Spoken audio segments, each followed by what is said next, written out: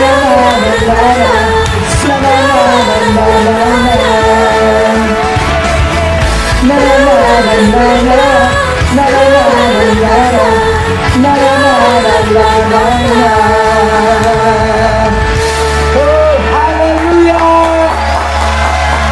Tuhan baik selama-lamanya, karena kasih setia Tuhan selalu baru setiap hari. Haleluya. Haleluya. Saatnya kami ingin Tuhan mendengarkan suara-Mu. Kami ingin memuji dan menyembah Engkau, karena kami ingin percaya Tuhan, kalau Engkaulah penolong kami yang selalu setia bersama kami Tuhan. Haleluya Jesus. Musim akan selalu berganti, kasih Tuhan tetap abadi,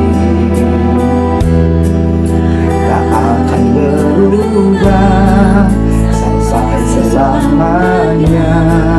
Ku tetap percaya, ku yakin Tuhan memberkati, ku yakin Tuhan melindungi, burung di udara Tuhan pelihara karena kasih-Nya. Tuhan selalu menolongku, selalu menjagaku, sehelai di rambutku tak akan terjatuh tanpa seizin-Mu. Tuhan selalu menolongku, selalu menjagaku, Dia mengenyangkanku dan peliharaku seumur hidup. Haleluya Jesus. Kami percaya Tuhan, Engkau selalu menjaga kami Tuhan, selalu melindungi kami Tuhan dalam setiap musim Tuhan. Haleluya. Musim akan selalu berganti, kasih Tuhan tetap abadi, tak akan berubah sampai selamanya. Ku tetap percaya, ku yakin Tuhan memberkati, ku yakin Tuhan melindungi, burung di udara Tuhan pelihara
aku Tuhan.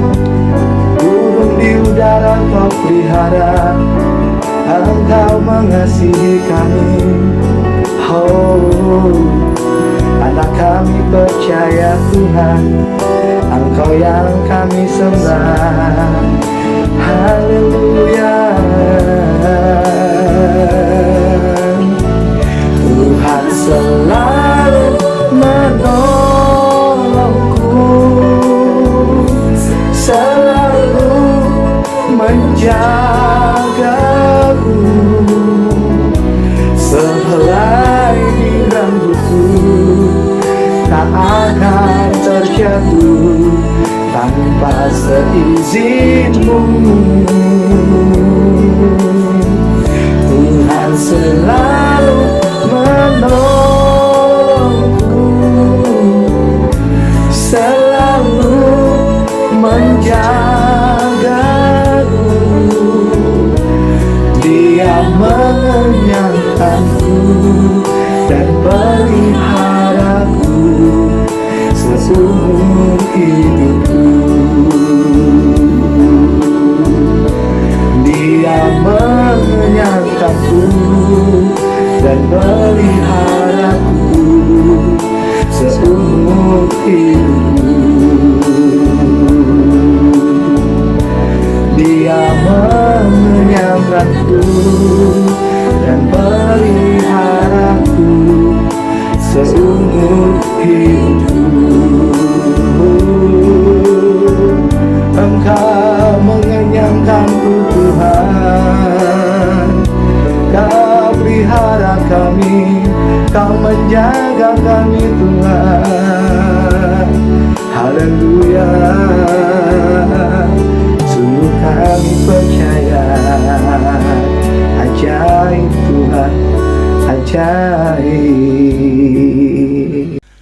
Shalom Aleihim, Bapak dan Ibu serta saudara-saudara Jemaat Bukit Karmel yang diberkati Tuhan, juga pemirsa yang menyaksikan tayangan acara ini.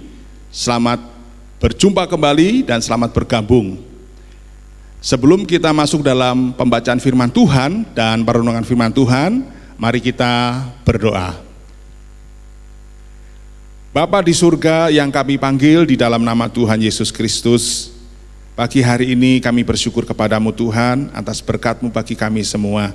Terima kasih untuk berkat kesehatan, sukacita, damai sejahtera yang Tuhan sudah limpahkan bagi kami pagi hari ini. Pada pagi hari ini kami juga akan mendengarkan firman-Mu Tuhan. Mari Engkau memberkati dengan Roh-Mu yang kudus, memberikan hikmat kepada kami semua untuk dapat kami mengerti apa yang Tuhan inginkan melalui perenungan firman Tuhan pagi hari ini. Engkau menyertai hamba-Mu, juga Engkau yang menyampaikan isi hati-Mu, juga Engkau menyertai kami semua yang mendengarkan firman Tuhan. Dan pemberitaan firman-Mu ini Tuhan, kami alaskan hanya di dalam nama-Mu saja yang penuh kuasa, yaitu di dalam nama Tuhan Yesus Kristus. Haleluya, amin.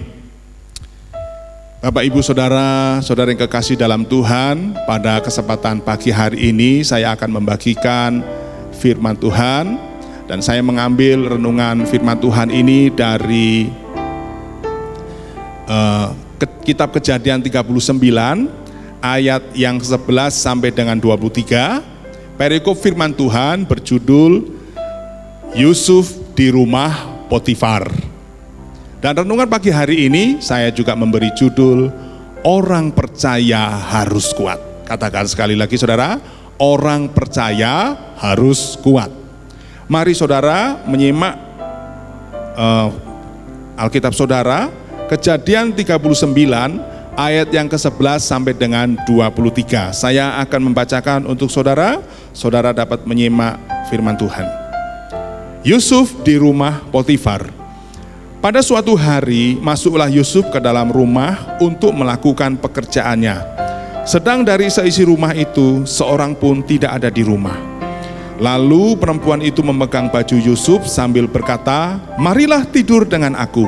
Tetapi Yusuf meninggalkan bajunya di tangan perempuan itu dan lari keluar. Ketika dilihat perempuan itu bahwa Yusuf meninggalkan bajunya dalam tangannya dan telah lari keluar, Dipanggilnyalah seisi rumah itu, lalu katanya kepada mereka, "Lihat, dibawanya kemari seorang Ibrani, supaya orang ini dapat mempermainkan kita. Orang ini mendekati aku untuk tidur dengan aku, tetapi aku berteriak-teriak dengan suara keras. Dan ketika didengarnya bahwa aku berteriak sekeras-kerasnya, ditinggalkannyalah bajunya padaku, lalu ia lari keluar. Juga ditaruhnya baju Yusuf itu di sisinya sampai tuan rumah pulang." Perkataan itu jugalah yang diceritakan perempuan itu kepada Potifar. Katanya, "Hamba orang Ibrani yang kau bawa kemari itu datang kepadaku untuk mempermainkan aku. Tetapi ketika aku berteriak sekeras-kerasnya, ditinggalkannya bajunya padaku, lalu ia lari keluar." Baru saja didengar oleh tuannya perkataan yang diceritakan istrinya kepadanya, "Begitulah aku diperlakukan oleh hambamu itu," maka bangkitlah amarahnya. Lalu Yusuf ditangkap oleh tuannya dan dimasukkan ke dalam penjara, tempat tahanan-tahanan raja dikurung. Demikianlah Yusuf dipenjarakan di sana. Tetapi Tuhan menyertai Yusuf dan melimpahkan kasih setianya kepadanya dan membuat Yusuf kesayangan bagi kepala penjara itu. Sebab itu kepala penjara mempercayakan semua tahanan dalam penjara itu kepada Yusuf, dan segala pekerjaan yang harus dilakukan di situ dialah yang mengurusnya. Dan kepala penjara tidak mencampuri segala yang dipercayakannya kepada Yusuf, karena Tuhan menyertai dia, dan apa yang dikerjakannya dibuat Tuhan berhasil. Demikianlah Bapak Ibu, jemaat Bukit Karmel, pembacaan firman Tuhan kita pada pagi hari ini. Yang berbahagia ialah kita semua yang sudah mendengarkan firman Tuhan, lalu merenungkan firman Tuhan itu baik siang dan malam, dan melakukan dalam kehidupan kita sehari-hari. Firman Tuhan berkata, saudara dan saya akan berbahagia oleh karenanya. Saudara-saudaraku yang dikasihi Tuhan, menjadi orang Kristen di zaman sekarang ini yang katanya zaman modern, saudara, tidaklah cukup kita menjadi orang Kristen atau orang percaya yang cinta Tuhan. Kenapa, saudara? Karena banyak sekali orang Kristen yang katanya cinta Tuhan atau mengaku cinta Tuhan, tetapi hidupnya itu tidak mencerminkan kalau dia ini cinta Tuhan. Banyak sekali orang Kristen yang mengaku cinta Tuhan, tetapi hidupnya mencerai atau menceraikan istrinya, hidupnya berselingkuh, hidupnya menjadi penjudi, menjadi pembunuh, menjadi penipu, bahkan menjadi pemburit, saudara. Ada banyak sekali orang Kristen yang katanya atau mengaku orang Kristen, begitu menghadapi masalah, saudara, semangatnya jadi kendor, iman percayanya jadi kendor, saudara, dan akhirnya dia mulai menjauh dari Tuhan, bahkan meninggalkan Tuhan, saudara. Jadi saudara, kalau kita ini cinta kepada Tuhan, kita harus menunjukkan, saudaraku, pertobatan-pertobatan kita, saudaraku, menjadi buah yang harum, yang menyenangkan hati Tuhan, saudara. Kenapa pertanyaannya, saudara? Kenapa kita harus kuat, saudara? Karena, saudara, firman Tuhan berkata dalam Matius 5 ayat 48, "Hendaklah engkau sempurna seperti Bapamu yang adalah sempurna." Jadi tidak cukup menjadi orang Kristen itu baik, tidak cukup menjadi orang Kristen soleh, itu semua memang baik, tapi standar Tuhan adalah sempurna, saudara. Nah, pada pagi hari ini kita akan mencari tahu, saudaraku, alasan-alasan kenapa saudara dan saya ini harus kuat, sesuai dengan firman Tuhan yang baru tadi kita baca, saudaraku ya. Alasan yang pertama, kenapa kita sebagai orang percaya, sebagai orang Kristen itu harus kuat. Mari kita membaca firman Tuhan dari ayat yang ke-12. Dalam firman Tuhan di ayat yang ke-12 dikatakan, lalu perempuan itu memegang baju Yusuf sambil berkata, "Marilah tidur dengan aku." Jadi alasan pertama kenapa kita harus kuat adalah karena ada penggoda. Maaf saudara, kecepatan. Karena ada penggoda, saudara. Bapak Ibu saudara kasih dalam Tuhan, salah satu Fakta yang membuktikan bahwa setan itu adalah adanya praktek perdukunan, saudara. Artinya orang datang untuk minta tolong kepada dukun itu, saudara. Kalau saudara dan saya kita percaya ada dukun, sebatas kita percaya memang ada praktek perdukunan itu, tapi tidak lebih dari itu. Nah saudara, setan berupaya, saudaraku, dengan berbagai cara untuk menjauhkan orang, untuk menjauhkan termasuk orang-orang percaya, saudara dan saya, dari Tuhan. Sebab itu saudara harus kuat, saudara, untuk tidak tergoda. Kita harus kuat untuk tetap berdiri tegak di hadapan Tuhan Yesus, saudara. Nah, kita tahu pasti, saudara, tentang kehidupan Yusuf ini kan, saudara. Dia digoda oleh istri Potifar, atau bahasa sekarangnya disebut dengan tante girang itu, saudara. Yusuf tahu kalau dia tidur dengan istri Potifar itu adalah suatu aib, suatu yang tidak baik dan tidak memuliakan Tuhan. Sebab itu Yusuf tetap berkata tidak, dia menolak ajakan istri Potifar ini, saudara. Dan dari sini kita tahu bahwa Yusuf memiliki pengendalian diri yang kuat.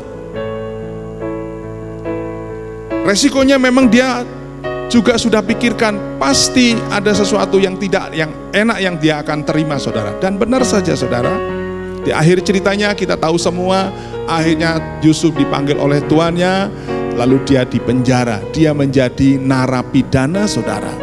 Namun penyertaan Tuhan di ayat terakhir dikatakan tidak berhenti sampai di situ. Justru ketika dia di penjara, Tuhan mengangkat Yusuf menjadi penguasa atas Mesir. Anda bisa bayangkan kondisi yang bertolak belakang, saudara, ya. Yang awalnya Yusuf menjadi bawahan, menjadi pembantu Potifar, tapi saat ini dia adalah atasannya daripada Potifar, saudara. Saya bayangkan, saudara, dia mendatangi Potifar, lalu dia mau membersihkan namanya. Potifar, bukan aku yang punya niat jahat pada istrimu, tetapi istrimu yang menfitnah aku. Mungkin begitu, saudara. Dan kali itu mungkin istri Potifar dicerai oleh Potifar. Mungkin, saudara, ya. Tapi saya percaya karena Yusuf juga mengampuni istri Potifar, saudara, ya. Saudara-saudara yang kasih dalam Tuhan, saudara harus kuat. Percaya kepada Tuhan dengan segenap hati. Sebab Tuhan sanggup mengubah rencana-rencana jahat iblis, rencana-rencana jahat orang-orang yang akan berbuat jahat kepada saudara. Tuhan sanggup membalik menjadi rencana yang indah untuk kebaikan saudara dan untuk kemuliaan nama Tuhan, saudara. Ingat, saudara, iblis selalu punya rencana, namun sifatnya hanya sementara. Sedangkan rencana Tuhan itu akan kekal selama-lamanya, saudara. Memang saudara, kita semua tahu usia iblis itu jauh lebih tua dari usia kita, dan dia juga mempelajari perilaku manusia. Sebab itu dia dengan gampang dan mudah untuk memperdaya manusia, saudara. Sehingga saudara, kita harus kuat, jangan sampai kita tergoda, supaya kita bisa berdiri tegak di hadapan Tuhan, saudara. Di dalam hati iblis, dia juga mungkin punya pikiran seperti ini, saudara.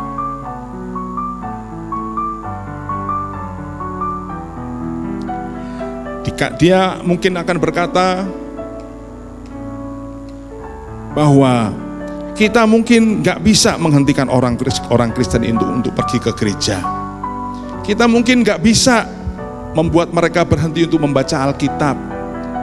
Kita mungkin gak bisa menghentikan mereka untuk kembali ke dasar-dasar Alkitab.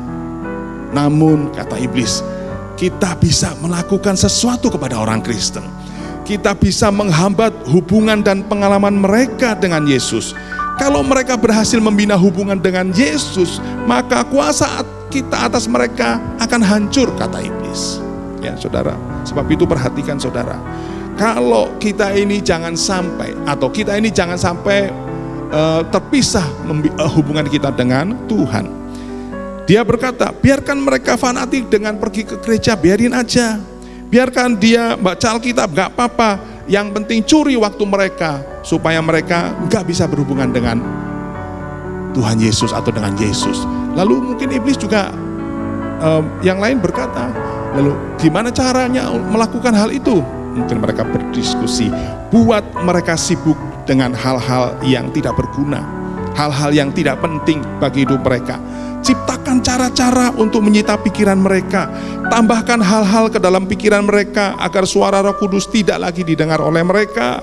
Pikat mereka untuk selalu mendengar radio, mendengarkan kaset, melihat WA-nya sepanjang hari, baik siang maupun malam gitu, supaya mereka nggak punya waktu lagi. Penuhi pikiran mereka dengan berita-berita sampah 24 jam. Penuhi mailbox mereka dengan mail-mail sampah, juga mungkin harapan-harapan kosong. Jika mereka pergi ke persekutuan gereja, biarin aja. Tapi libatkan mereka dengan gosip, supaya mereka bergosip, membuat cerita-cerita burung gitu saudaraku. Supaya apa? Supaya mereka nggak sadar akan kebutuhan mereka. Biarkan mereka aktif di dalam penginjilan, tetapi sibukkan mereka supaya mereka tidak mencari kekuatan dari Yesus. Akhirnya kalau mereka jauh, kalau mereka terpisah dengan Yesus, maka akan mudah bagi kita untuk memperdaya mereka. Perhatikan saudara, apa yang ada dalam pikiran iblis saudara. Jadi kalau saudara memiliki kesibukan, mungkin gak masalah saudara, tapi perhatikan jangan sampai kesibukan saudara menyita perhatian saudara sehingga saudara tidak memiliki hubungan dengan Tuhan Yesus. Jangan saudara, ada Roh Kudus yang ada dalam hati saudara. Saudara bisa berkomunikasi terus dengan Dia. Saudara dapat berbicara terus dengan Dia saudara. Busy itu adalah diterjemahkan menjadi sibuk saudara. Tapi bisa dipelesetkan menjadi being under Satan's yoke. Artinya berada dalam kekuasaan iblis. Jadi kalau saudara memiliki kesibukan yang tidak menentu, STM, sibuk tidak menentu, awas saudara. Saudara masuk dalam jebakan iblis karena saudara melupakan Tuhan. Saudara akan dijauhkan dari Tuhan. Itu alasan yang pertama kenapa saudara harus kuat. Karena ada penggoda, antek-anteknya jelas iblis. Tetapi bisa juga kesibukan yang saudara hadapi, atau hal-hal lain yang menyita pikiran dan hati saudara sehingga saudara tidak berhubungan, tidak berkomunikasi dengan Tuhan. Yang kedua saudaraku, alasan kenapa kita ini harus kuat saudara. Yang kedua firman Tuhan kita ambil dari ayat yang ke-20. Firman Tuhan berkata, lalu Yusuf ditangkap oleh tuannya dan dimasukkan ke dalam penjara tempat tahanan raja dikurung. Demikianlah Yusuf dipenjarakan di sana. Bapak Ibu saudara-saudari kasih dalam Tuhan, poin yang kedua kenapa kita harus kuat adalah karena saudara, keadaan yang kita hadapi tidak selalu terjadi seperti yang kita harapkan saudara. Ya, keadaan yang kita hadapi tidak selalu seperti yang kita harapkan. Nah Bapak Ibu saudara kasih dalam Tuhan, di dalam perjalanan hidupnya Yusuf ini Tuhan izinkan untuk mengalami pengalaman yang pahit. Apa itu pengalaman pahit saudara? Pengalaman pahit adalah pengalaman yang tidak mengenakkan, yang tidak kita sukai secara manusiawi. Nah, pengalaman apa saja itu saudara? Perhatikan saudara, pengalaman-pengalaman pahit Yusuf yang kita bisa pelajari dari kitab yang baru kita baca. Yang pertama dikatakan pengalaman ditolak oleh saudaranya sendiri. Ketika dia berusia kurang lebih 17 tahun dan sedang mengembalakan dombanya di padang rumput begitu saudara dengan saudara-saudara yang lain, Yusuf ini melihat perbuatan jahat yang dilakukan oleh kakaknya saudara. Dan sebagai orang yang mengasihi Tuhan juga mengasihi saudara-saudaranya, Yusuf berpengharapan, punya keinginan jangan sampai perbuatan jahat itu diulangi lagi. Lalu dia mengutarakan, dia menceritakan persoalan tentang kakaknya itu kepada ayahnya yaitu Yakub, supaya bapaknya itu menegur kakak-kakaknya sehingga mereka tidak melakukan perbuatan jahat itu lagi saudaraku. Namun apa yang diterima oleh Yusuf saudara? Apakah mereka berterima kasih terhadap apa yang diperbuat oleh Yusuf? Tidak saudara. Justru kakak-kakaknya mulai membenci Yusuf. Itu ada di pasal 37 ayat yang kedua. Lalu pengalaman berikutnya, pengalaman tidak disapa dengan ramah oleh saudara-saudaranya sendiri. Kenapa saudara? Karena Yakub orang tuanya lebih menunjukkan kasih sayangnya kepada Yusuf dan adiknya ketimbang 10 saudara yang lain saudara. Di ayat yang keempat dalam pasal 37. Itu membuat kakak-kakaknya menjadi iri karena perlakuan orang tuanya yang lebih mengasihi atau lebih menyayangi Yusuf saudara. Lalu pengalaman pahit berikutnya yaitu pengalaman dianggap sebagai pembual. Saudara-saudaraku yang kasih dalam Tuhan, Yusuf itu mengalami mimpi 2 kali. Ketika dia menceritakan mimpinya itu kepada kakak-kakaknya, dia katakan begini, sementara kita di ladang sedang mengikat berkas-berkas gandum, lalu bangkitlah berkasku dan berdiri tegak. Lalu berkas-berkasmu datang dan sujud menyembah pada berkasku, saudara. Itu hanya mimpi yang diceritakan Yusuf kepada kakak-kakaknya. Tetapi cerita itu membuat kakaknya menjadi semakin tidak menyukai Yusuf, semakin marah kepada Yusuf. Dan akhirnya mereka marah kepada Yusuf, saudara. Dan Yusuf juga menceritakan mimpi yang kedua. Dikatakan bahwa matahari, bulan, dan 11 bintang menyembah kepada Yusuf. Sehingga Yakub pun sempat marah kepada anaknya. Dikatakan, apakah aku dan ibumu serta saudara-saudaramu harus menyembah engkau sampai ke tanah? Di pasal yang ke-9 dan ke-10, saudara. Ini pengalaman pahit yang sungguh-sungguh tidak mengenakan, saudara. Kan dia hanya menceritakan mimpinya kan, saudara ya. Lalu pengalaman pahit yang lain, yaitu ketika dijual ke pedagang Median, saudara. Akhirnya kakak-kakaknya menjadi marah, saudaraku. Mereka tidak tahan dan mereka berniat untuk membunuh Yusuf gitu, saudara. Yusuf dibawa ke padang gitu, saudara. Rencananya akan dibunuh, tetapi rencana itu akhirnya tidak jadi. Saya percaya karena Tuhan menyertai Yusuf hanya dijebloskan ke dalam sumur, saudara. Namun akhirnya ketika ada pedagang Median, Yusuf dijual kepada orang Median. Saudara bayangkan, saudara, seandainya hal itu terjadi pada saudara, tentu itu pengalaman yang tidak mengenakan. Saudara kita membenci kita, buktinya kita ini dijual, saudara ya. Lalu pengalaman pahit yang lain, yaitu dijual dengan berpindah tangan. Tidak berhenti sampai di orang Median, saudaraku. Akhirnya dijual kepada orang Ismail, dan ujung-ujungnya sampailah dia dijual kepada kepala pengawal raja, yaitu Potifar, saudara ya. Yusuf berpikir dia sudah mendapat pekerjaan yang bagus, dipercaya oleh Potifar atas seluruh rumahnya, saudaraku. Itu suatu prestasi yang luar biasa, dan Yusuf beranggapan bahwa semuanya berakhir segala penderitaan dia. Namun pengalaman pahit itu tidak berhenti sampai di situ, saudara. Di rumah Potifar kita tadi sudah membaca ayat yang ke-11 sampai dengan 23, saudara. Yusuf difitnah dan akhirnya menjadi narapidana, saudara. Ini pengalaman yang pahit, saudara. Saudara-saudara yang kasih Tuhan, kalau kita mencermati kisah-kisah pengalaman pahit Yusuf ini, mungkin kita memiliki kesimpulan bahwa Yusuf ini sebenarnya sudah ditinggalkan oleh Tuhan. Tuhan tidak beserta dengan Yusuf. Mungkin pikiran kita seperti itu, saudara. Kenapa begitu, saudara? Sebab masyarakat Kristen sekarang ini mudah sekali membuat kesimpulan, saudara, bahwa kalau ada orang yang selalu mengalami pengalaman-pengalaman pahit, menderita kesusahan dan tidak pernah berhenti bertubi-tubi, itu bisa dikatakan orang itu sudah ditinggalkan Tuhan. Tidak ada Tuhan dalam kehidupan orang itu. Sepertinya seperti itu. Apakah benar demikian, saudara? Makanya ada begitu banyak, saudara. Ada orang yang sudah berdoa jungkir balik, saudara. Mungkin juga sudah berpuasa, dia berdoa minta ini dan itu, tetapi Tuhan kelihatannya tidak mengabulkan doa itu, saudara.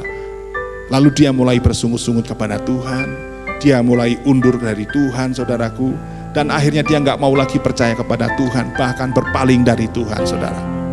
Rasul Paulus pun pernah berdoa minta kepada Tuhan untuk melepaskan utusan iblis yang menggoda dia sampai 3 kali, saudara.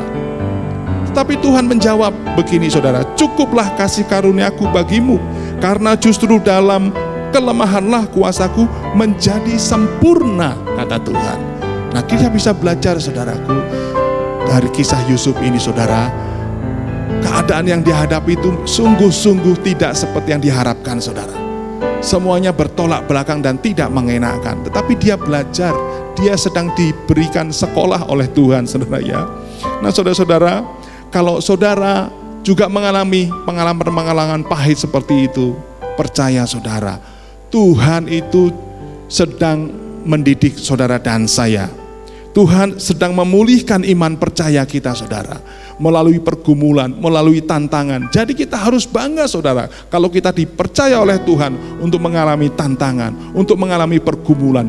Ya bukan berarti kita teriak-teriak, aku lagi mengalami pergumulan, lalu dengan sukacita. Enggak. Kita justru sedang berharap akan pertolongan Tuhan, saudara. Lalu bagaimana dengan penderitaan yang kita alami yang tidak mengenakan itu, saudara? Itu kita anggap seperti wanita yang sedang menantikan kelahirannya, saudaraku. Tentu di situ ada perjuangan, ada ketekunan dalam mengharapkan sesuatu yang baik itu, saudara ya. Sebab itu kalau kita tekun, iman kita akan kuat, saudara. Sehingga kita tidak mudah goncang, saudara. Kita menjadi kuat, saudara. Seperti burung Raja Wali, saudara. Saudara, kita semua pasti berharap bahwa hidup kita ini baik saja, nggak ada tantangan, nggak ada hambatan, saudara. Tuhan juga menginginkan kita kuat seperti burung Raja Wali yang saya katakan tadi, saudara, yang dapat terbang tinggi, saudara. Firman Tuhan di dalam Yesaya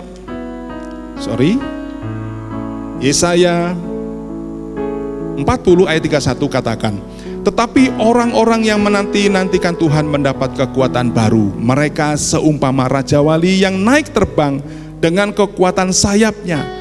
Raja Wali itu justru, saudaraku, dia akan mudah terbang tinggi, saudara, ketika ada badai, saudara. Sebab dia gunakan badai itu untuk mengepakkan sayapnya, untuk mendorong dia terbang ke atas, saudaraku. Ini luar biasa sekali, saudara ya, luar biasa sekali. Nah, seringkali saudaraku, ketika kita mengalami pergumulan dan sepertinya tidak ada jalan keluar gitu, saudara, lalu saudara mungkin membuat hitung-hitungan dengan Tuhan. Tuhan, saya sudah percaya kepadamu, Tuhan, dan sudah lebih dari 10 tahun saya percaya kepadamu. Bahkan saya sudah melayani Engkau, saya sudah berkorban dalam pelayanan, saya baik materi, uang, harta, tenaga, pikiran. Tapi sepertinya Engkau tidak adil kepadaku, Tuhan. Jangan punya pikiran seperti itu, saudara. Tuhan tetap mengasihi saudara dan menyayangi saudara. Hanya Tuhan menginginkan saudara ini kuat, saudara ya. Nah, saya percaya, saudara, kalau kita berharap terus kepada Tuhan, Tuhan tentu tidak akan meninggalkan dan melupakan saudara, ya saudara ya. Saya pernah membaca kisah tentang 2 pasang penginjil, saudara, yang berasal dari negara Swedia. Mereka adalah Svea Flat dan istrinya, David Flat dan istrinya Svea. Maafkan kalau penyebutan nama itu salah, saudara ya. David Flat dan istrinya.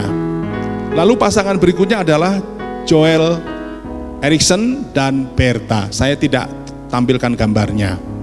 Nah, saudara, mereka ini begitu terpanggil untuk melayani misi di Afrika, tepatnya di kota Kongo yang hari ini bernama Zaire.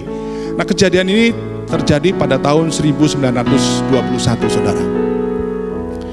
Waktu mereka tiba di Afrika, Joel Erikson bekerja di misi, artinya dia tetap di kota Zaire. Tapi David Flat dan istrinya Svea harus masuk ke dalam hutan pedalaman di Afrika gitu, saudara.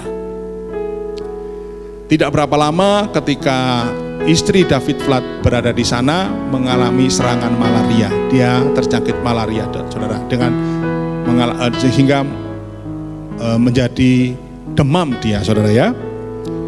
Dalam situasi yang sungguh-sungguh memprihatinkan, dia berupaya melawan demamnya, saudara. Dia juga sempat melayani seorang anak kecil dari suku tersebut, saudara. Karena mereka tidak boleh tinggal sekampung dengan suku pedalaman ini. Jadi mereka tinggal berdekatan dengan suku pedalaman ini, saudara. Syukur, saudara, Svea tetap bisa bertahan sampai melahirkan anak pertamanya. Namun tidak lama juga Svea juga harus meninggal dunia, saudara. Nah, tentu keadaan ini sangat memprihatinkan bagi David Flat, saudara. Dia harus menguburkan istrinya. Lalu ketika selesai menguburkan istrinya, dia berkata kepada Tuhan, Tuhan, mengapa Engkau izinkan hal ini terjadi? Bukankah kami datang kemari untuk memberikan hidup kami melayani Engkau, Tuhan? Istriku yang cantik dan pandai hari ini sudah tiada, Tuhan. Dan saya tidak tahu bagaimana membesarkan anak ini, Tuhan, yang baru dilahirkan. Engkau mengecewakan aku, Tuhan, kata David Flat, saudara. Dan dia juga menumpahkan kejengkelannya itu kepada teman sepelayanannya, yaitu Joel Erikson. Dia pergi ke kota ke kota Zaire, dan dia berkata kepada temannya, aku akan kembali ke Swedia. Aku tidak tahu bagaimana membesarkan anak ini. Aku titipkan anak perempuanku ini kepadamu. Anak itu diberi nama Egi, saudaraku, yang ada di gambar itu. Itu anak dari David Vlad dan pasangannya. Singkat ceritanya, setelah dewasa, gadis atau anak dari David Vlad ini berkeluarga, menikah. Ada orang yang bernama Horst, itu adalah nama suaminya, saudaraku ya. Lalu dia memiliki keinginan dan rencana untuk mencari ayahnya, saudara ya, di Swedia. Di dalam perjalanan menuju Swedia, ketika berada di London, saudara, dia melihat perkumpulan penginjil, saudara. Ada banyak orang di situ, dan sementara ada seorang pengkhotbah yang sedang berbicara, tapi dia berkulit hitam. Singkat ceritanya, akhirnya dia berkenalan dengan pengkhotbah itu, dan dia baru tahu bahwa pengkhotbah itu adalah orang yang dulu pernah dilayani oleh keluarga ini, saudara. Pengkhotbah itu berkata bahwa hari ini karena penginjilan dari orang tuamu di Zaire sudah ada 110.000 orang yang percaya kepada Tuhan. Ada 32 pos PI yang berdiri di sana. Ada beberapa sekolah Alkitab yang sudah berdiri di sana, dan ada satu rumah sakit yang bisa menampung 120 orang di sana. Itu semua berkat dari pelayanan orang tuamu. Oh, sungguh luar biasa, saudaraku ya. Dan singkat ceritanya, saudara, si Aina dari nama gadis ini atau Egi itu berjumpa atau bertemu dengan orang tuanya, yaitu David Vlad, dalam usia 73 tahun, yang sudah sakit-sakitan, saudara. Karena dia masih belum bisa melupakan kekecewaannya kepada Tuhan, saudara ya. Lalu setelah memperkenalkan dirinya, siapa dia, orang tuanya berubah. Dan dia akhirnya berkata kepada anaknya itu, Tuhan telah menghancurkan keluarga kita. Ia membawa kita ke Afrika, tetapi dia meninggalkan kita di sana. Tidak ada hasil dari sana, semuanya sia-sia, kata David Vlad, saudaraku ya. Namun Agi membagi ceritanya bahwa dia dalam perjalanan menuju Swedia bertemu dengan seorang penginjil yang berkulit hitam. Ternyata dia adalah orang yang dulu pernah dilayani oleh papa, kata dia. Dan di Zaire hari ini sudah ada kurang lebih 110.000 orang yang percaya kepada Tuhan. Mungkin di tahun ini sudah lebih, saudara ya. Ada 32 pos PI, ada beberapa sekolah Alkitab, dan ada rumah sakit yang sudah berdiri yang sanggup menampung 120 orang, kata anaknya Egi kepada orang tuanya.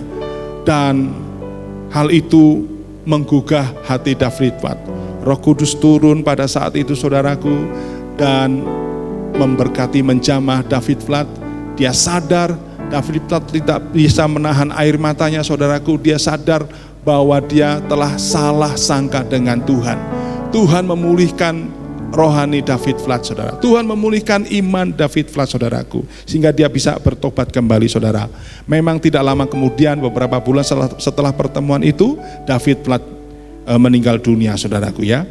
Luar biasa, Bapak Ibu saudara kasih dalam Tuhan Yesus Kristus. Di poin kedua ini saya akhiri di sini, saudaraku. Dan kalau saudara menghadapi keadaan yang tidak seperti yang saudara harapkan, saudara harus tetap kuat, saudara. Dari kisah ini saudara harus mendapatkan kekuatan dari Tuhan. Apapun yang terjadi, saudara harus tetap di dalam Tuhan.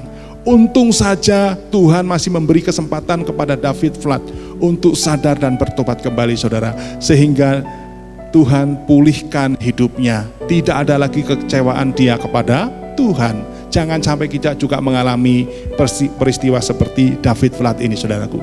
Jadi dari kisah tentang kehidupan Yusuf, saudara, pasal 39 kita sudah belajar dua hal. Yang pertama, saudaraku, kenapa kita harus kuat? Bahwa di dunia ini ada penggoda, saudara harus tetap kuat. Di dunia ini ketika saudara menghadapi keadaan yang tidak saudara harapkan, saudara tetap harus kuat. Bagian yang terakhir, saudara, Kenapa saudara harus kuat, saudara? Mari kita membaca firman Tuhan dari ayat yang ke-21 dan 22. Tetapi Tuhan menyertai Yusuf dan melimpahkan kasih setianya kepadanya dan membuat Yusuf kesayangan bagi kepala penjara itu. Sebab itu kepala penjara mempercayakan semua tahanan dalam penjara itu kepada Yusuf, dan segala pekerjaan yang harus dilakukan di situ dialah yang mengurusnya. Bapak Ibu, bagian terakhir kenapa kita harus kuat adalah hanya orang kuat saja, Bapak Ibu, yang bisa mendapat mahkota kemenangan, yang bisa mendapat kesuksesan, keberhasilan dalam hidup ini, saudara. Mungkin ada orang yang berkata begini kepada saudara, usaha ini bisa berhasil karena manajemen yang saya praktekkan, yang saya terapkan dalam perusahaan ini, sehingga kita semua bisa berhasil. Mungkin dia berkata dengan bangganya gitu, saudara. Mungkin ada orang lain juga yang berkata begini, usaha ini bisa berhasil karena gaya kepemimpinanku yang berwibawa, yang saya terapkan di tempat ini, sehingga tidak ada anggota yang berani macam-macam, gitu katanya, saudara. Saya mau ingatkan saudara, bahwa kalau engkau mendapatkan keberhasilan, kemenangan, kesuksesan dalam hidup ini, itu semata-mata karena penyertaan Tuhan. Amin, saudara. Kalau engkau tidak disertai Tuhan, mungkin usahamu bisa bangkrut, bisa gagal, saudara. Ya, saudara. Nah, saudaraku, kalau kita kembali ke dalam cerita Yusuf, lalu bagaimana dengan pengalaman Yusuf, saudara? Dia tidak pernah belajar tentang manajemen, dia juga nggak pernah belajar tentang leadership. Dia ini orang yang sering disalahartikan, bahkan dia nggak punya bekal ilmu, saudaraku, untuk bisa bekerja, memanage atau memimpin, saudara. Tetapi apa yang telah Yusuf terima, yaitu keberhasilan, dia bisa memanage rumah pengawal raja, bahkan dia bisa memanage kerajaan Fir'aun, kerajaan Mesir, saudara. Itu semua karena penyertaan Tuhan. Jadi kuncinya, saudaraku, penyertaan Tuhan ini yang memungkinkan Yusuf berhasil menyelesaikan semua tugas, baik tugas yang mungkin kecil maupun tugas-tugas besar. Semua tugas di hadapan Tuhan sama. Kalau Tuhan memberkati dan menyertai, pastilah orang itu berhasil. Demikian juga dengan kehidupan saudara dan saya. Kalau Tuhan tetap menyertai saudara, saya percaya saudara akan menerima keberhasilan itu, saudara. Namun saudara harus menjadi orang yang kuat. Tapi saudara, keberhasilan tanpa integritas, maka itu tidak akan berlangsung lama, akan mudah hancur, akan mudah rontok. Nah, kita tahu, saudaraku, Yusuf juga alami ujian itu. Dia harus memiliki integritas. Apa sih integritas itu, saudara? Integritas adalah menyatunya kata-kata kita dengan perbuatan kita, atau menyatunya iman kita dengan tindakan nyata kita. Itu integritas, saudara. Ya, orang di dunia mengenalnya dengan 3 ta, ya. Harta, tahta, juga wanita, saudaraku, ya. Dalam hal ini Yusuf, integritas Yusuf tentang wanita juga Tuhan uji. Yusuf itu ternyata orangnya gagah, saudara, orangnya ganteng, tutur katanya juga baik, dan itu memikat hati istri Potifar, saudara. Namun dengan cara yang salah, saudara. Potifar memandang Yusuf dengan cara yang tidak benar, tidak baik, saudaraku, ya. Sebab itu, saudara, dia ingin berselingkuh dengan Yusuf, saudara, ya. Namun Yusuf dengan tegas menolak. Dan kita cukup bangga, saudara, memiliki contoh yang baik, bahwa orang yang memiliki integritas yang baik pasti dibela Tuhan. Demikian juga dengan kehidupan Yusuf, saudara. Yusuf dibela Tuhan. Yusuf tidak mau berselingkuh. Itu menunjukkan bahwa Yusuf memiliki integritas tentang wanita. Sekarang ini juga banyak kasus perselingkuhan yang terjadi, saudara. Bahkan Tuhan menghaluskan perselingkuhan itu dengan selingan indah, yang penting keluarga utuh. Apakah itu benar, saudaraku? Dunia berkata yang penting keluarga utuh. Tidak, saudara. Itu tidak benar, saudara. Yusuf membuktikan integritas dia di hadapan Tuhan, bahwa dia sungguh-sungguh bersikap tegas, saudara. Sebaiknya kita pun mencontoh sikap dari Yusuf. Timotius 2 ayat yang pertama menceritakan tentang Paulus juga sama, mengingatkan anak rohaninya, yaitu Timotius, supaya memiliki iman yang tidak mudah goncang, saudara. Demikian juga saudara dan saya, kita sebagai jemaat-jemaat Tuhan, kita diharapkan oleh Tuhan. Gereja mengharapkan, membutuhkan jemaat-jemaat yang kuat, jemaat-jemaat yang tidak mudah goncang, baik imannya, baik mentalnya, jemaat yang tidak memusingkan dengan perkara-perkara pribadinya, saudara. Dibutuhkan di gereja ini, saudara. Dan saya akhiri di bagian ketiga ini, saudara, dengan suatu kesaksian tentang kehidupan seorang yang bernama Alektiris. Kesaksian itu diceritakan oleh Bapak Marinus Yaung.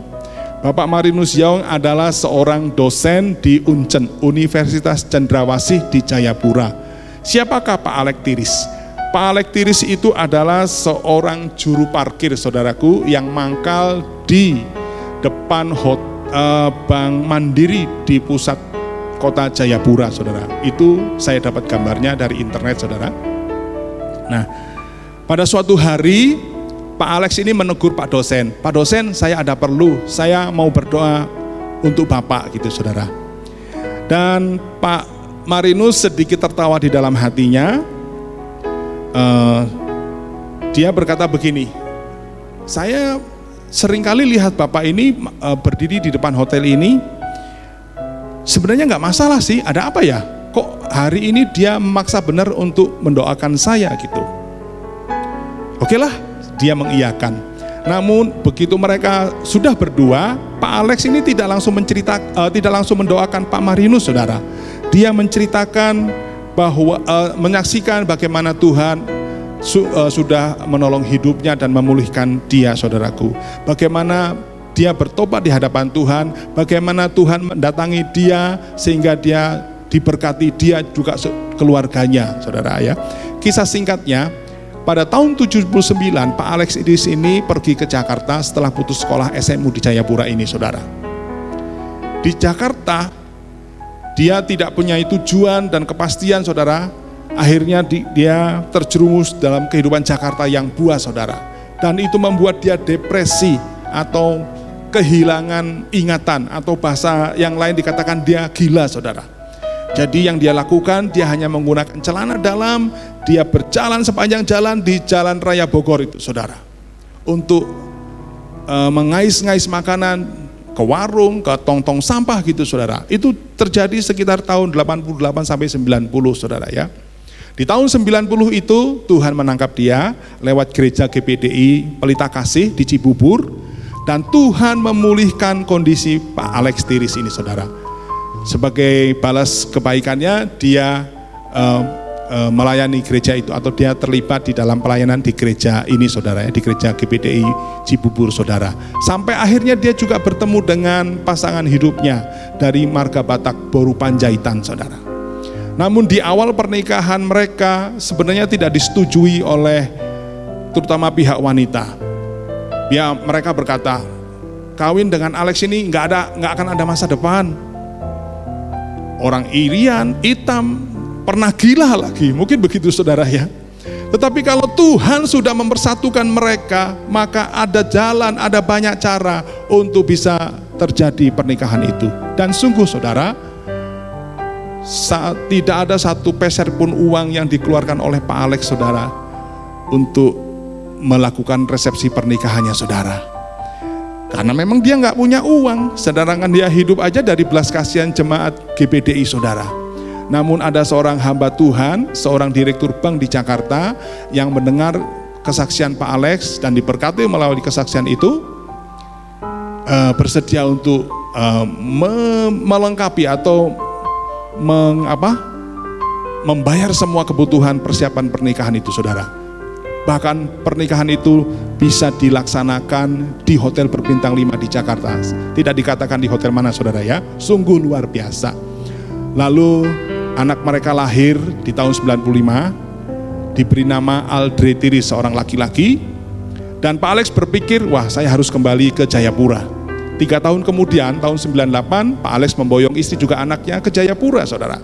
Hidup di Jayapura tanpa juga pekerjaan, saudaraku, apapun dilakukan, mengumpulkan besi tua, mengumpulkan sampah-sampah yang bisa dijual, saudaraku, plastik-plastik gitu, saudara ya, atau dia di pasar membantu angkut-angkut barang, apapun dilakukan, saudara ya. namun ada satu pekerjaan yang tidak pernah dia lupa untuk dilakukan, yaitu menginjil, saudara, membawa kabar berita baik. Dia pergi ke rumah sakit AB Pura, saudara, kira-kira setengah jam perjalanan dari kota Jayapura itu, saudara, untuk memberitakan, untuk mendoakan orang-orang, saudaraku, terutama orang-orang yang mengalami gangguan jiwa, saudara. Dari pelayanan itu sebenarnya dia nggak dapat uang apa sepeser pun, saudaraku.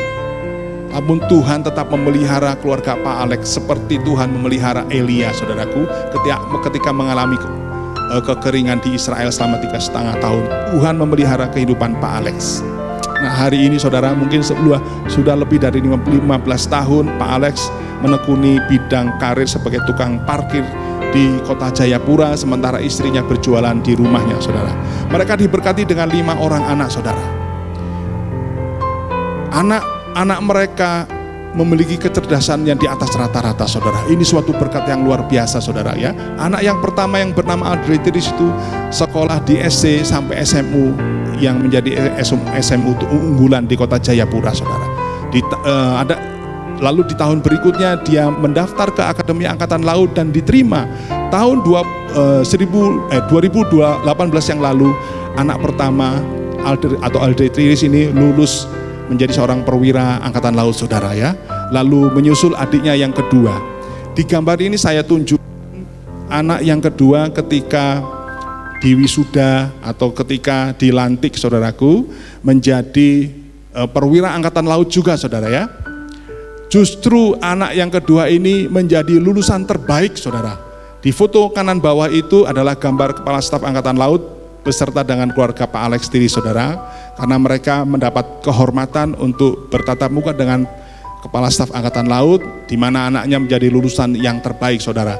Dan itu menginspirasi banyak orang, baik orang Papua maupun bangsa kita Indonesia, saudara. Saudara bisa bayangkan, saudara, orang yang pernah alami stres, katakanlah bahasa karya orang yang gila, saudara, Tuhan datangi, Tuhan tolong, Tuhan sembuhkan, Tuhan pulihkan, bahkan Tuhan berkati keluarganya, menginspirasi banyak orang. Itu luar biasa, saudara. Itu harus kita memiliki kekuatan, saudara, di dalamnya. Setiap malam Pak Alex ini berdoa buat anak-anaknya, seperti berkat untuk Sadra Mesa dan Abednego, saudaraku. Mereka memiliki kepintaran yang 10 kali lipat daripada orang-orang di zamannya, saudara. Pak Alex mempraktekkan firman Tuhan ini, saudaraku, sehingga anak-anaknya diberkati. Begitu penuturan atau kesaksian dari Bapak Marinus, saudara. Oh, puji Tuhan, saudara-saudara yang kasih dalam Tuhan, saudara-saudara pemirsa yang berbahagia. Dari kesaksian ini kita bisa belajar bahwa orang yang kuat saja yang bisa menerima mahkota kemenangan. Orang yang kuat saja yang bisa mengalami kesuksesan, keberhasilan dalam hidup ini, saudara. Sehingga saudara dan saya, kalau kita tetap kuat, kita pun akan menikmati berkat, kemenangan, kesuksesan itu, saudara. Juga mahkota keberhasilan itu, saudara. Saya tiba pada bagian akhir. Saya ingin simpulkan renungan firman Tuhan yang baru kita dengar pagi hari ini, saudara. Saudara sudah lahir di dunia ini pasti punya tujuan, punya alasan kenapa Tuhan menempatkan kita di sini, saudara. Yaitu saudara harus menghasilkan buah-buah pertobatan saudara. Untuk itu saudara harus kuat supaya saudara tidak mudah terpengaruh oleh dunia ini yang semakin rusak, saudara, sehingga saudara tetap berdiri tegak. Ketika saudara jatuh dalam kelemahan, jatuh dalam dosa, saudara segera bangkit kembali. Jadilah orang percaya yang kuat, saudara, dengan alasan-alasan yang baru kita pelajari dari Kejadian 39 ayat 11 sampai dengan 23. Yang pertama, karena ada setan, ada penggoda, saudara, kita harus tetap kuat. Yang kedua, kita harus kuat. Keadaan yang saudara hadapi mungkin tidak terjadi seperti yang saudara harapkan, namun saudara tetap harus kuat memegang firman Tuhan, berprinsip pada firman Tuhan. Dan bagian terakhir, kalau saudara kuat, hanya orang-orang kuat yang akan menerima mahkota kemenangan. Hanya orang-orang kuat yang akan menerima mahkota keberhasilan itu, saudara. Tuhan Yesus memberkati. Mari saudara, kita akan merespon apa yang kita dengar pagi hari ini dengan doa. Saya mengajak kita berdoa pagi hari ini. Bapa kami yang di sorga, dikuduskanlah namamu, datanglah kerajaanmu, jadilah kehendak-Mu atas kami. Kami bersyukur pagi ini Tuhan atas berkat dan anugerah yang telah kami terima.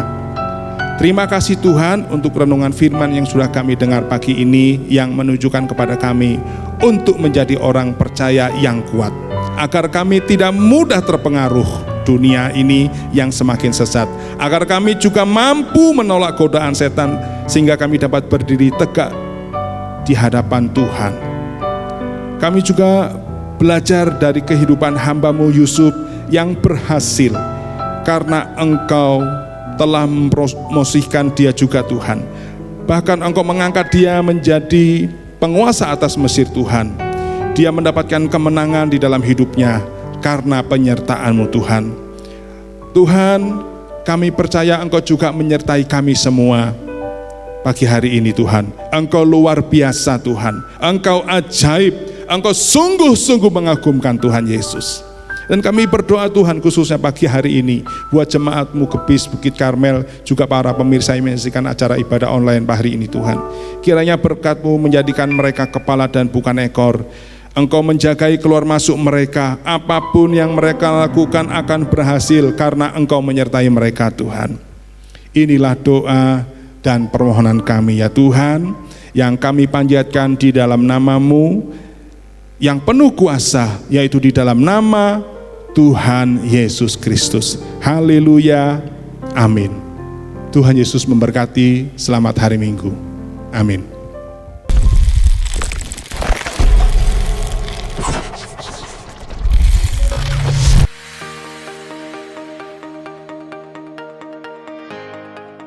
Shalom, kembali lagi bersama kami di Gebis News. Kami akan menyampaikan pengumuman sepekan ke depan. Teman-teman pemuda dan remaja, jangan lupa setiap Sabtu ada ibadah online Youth dan GC di YouTube channel Gebis BKTV. Untuk adik-adik, setiap hari Minggu kita bertemu kembali di ibadah online Sekolah Minggu Growing Kids di YouTube channel Gebis BKTV.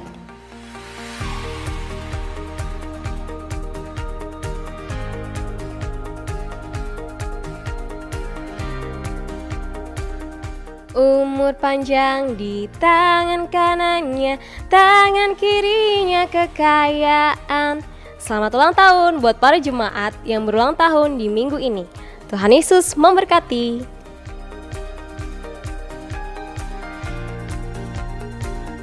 Bagi Bapak Ibu Saudara yang tergerak hatinya untuk memberikan persembahan mingguan, persepuluhan, persembahan diakonia dan lain-lain, dapat memberikan melalui rekening berikut.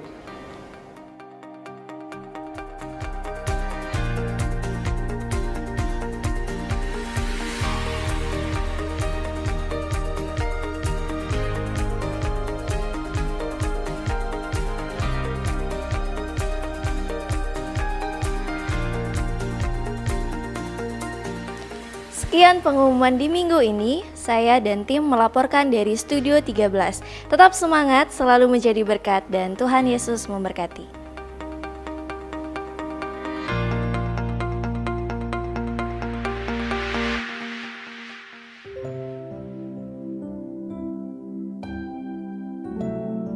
Mari kita bersama-sama masuk di dalam doa syafaat dan doa akhir dan doa berkat.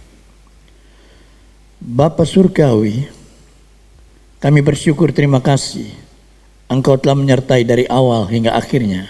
Pada saat ini kami berdoa Tuhan untuk negara dan bangsa kami Indonesia.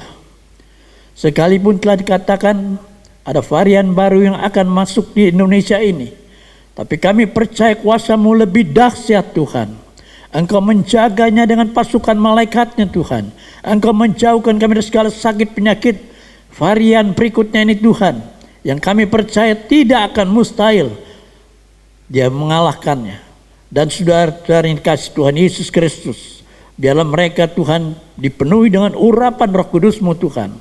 Dan kami percaya kekuatan hanya ada di dalam Engkau Tuhan. Dan kami bersyukur kepada Engkau Tuhan. Haleluya Yesus, haleluya. Yang sekarang ini masih menderita sakit, kami percaya Engkau jamah Tuhan. Bahkan mereka Tuhan yang sudah mengenal Engkau dan bertobat, dan Tuhan Yesus Engkau jamah hidup mereka Tuhan. Dan Tuhan Yesus saat ini Tuhan, waktunya Engkau berikan bagi kami Tuhan. Dan kami hanya berserah kepada Engkau Tuhan, karena janji-Mu ya dan amin Tuhan. Dan tidak ada perkara yang mustahil bagi Engkau Tuhan. Engkau nyatakan bagi kami semua. Terima kasih Bapak, terima kasih. Dan Tuhan Yesus, kami percaya bagi saudara-saudara kami Tuhan yang terpapar, Engkau telah sembuhkan Tuhan. Terima kasih Bapak, terima kasih. Dan kami percaya bahwa kuasa-Mu nyata Tuhan. Menjadi bukti nyata bagi kami semua ini Tuhan. Dan menjadi contoh bagi kami. Dan Tuhan menjadi kesaksian bagi kami semua. Terima kasih Bapak, terima kasih.